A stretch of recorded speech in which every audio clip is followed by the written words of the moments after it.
Most people only do a post-mortem after everything explodes. They sit around asking what went wrong. But the best communicators and leaders I know do something completely different. They run a pre-mortem before anything starts.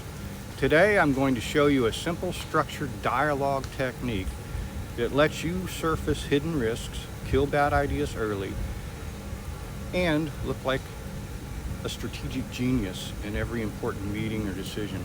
Stick with me. This is one single skill, and this one single skill has saved me and my clients from some very expensive mistakes. A few years ago, I was brought into a big project with a tech company. The team was excited, the budget was approved, everyone was nodding along in the meetings, but something felt off.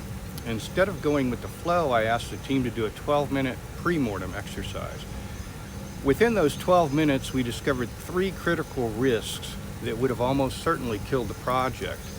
One of them involving a key share taker who was quietly against the whole project from day one. We fixed them before launching. The project succeeded. The director later told me that the exercise made me look like the most strategic person in the room. That's the power of pre-mortem communication. So, what actually is pre-mortem? Well, it's the opposite of post-mortem.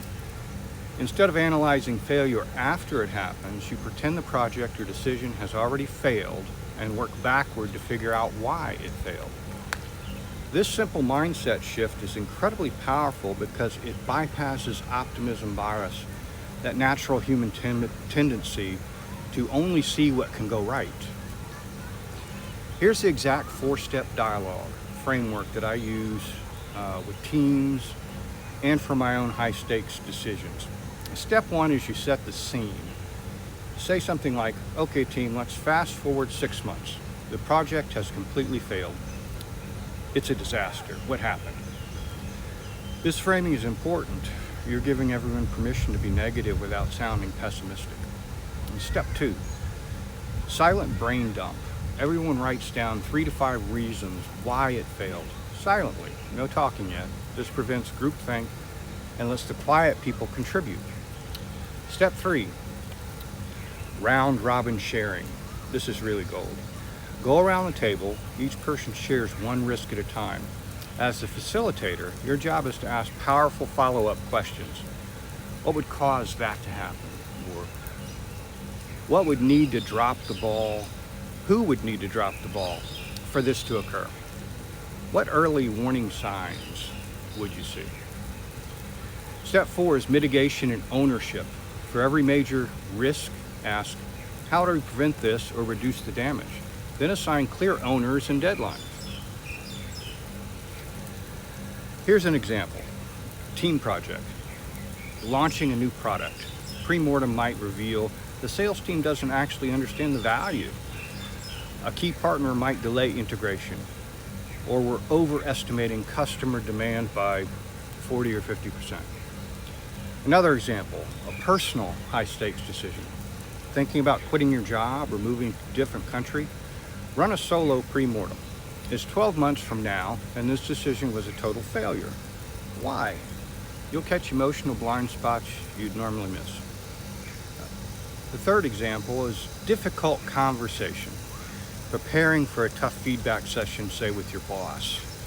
Pre-mortem the conversation. The meeting went terribly and damaged the relationship. What went wrong? This prepares you for defensive reactions and emotional landmines. Here's the beautiful part. When you run a pre-mortem, 3 things happen. First, you surface risks others are too scared or optimistic to mention. Number 2, you demonstrate calm strategic thinking instead of blind enthusiasm. And the third thing is you build psychological safety. People see you're strong enough to face reality.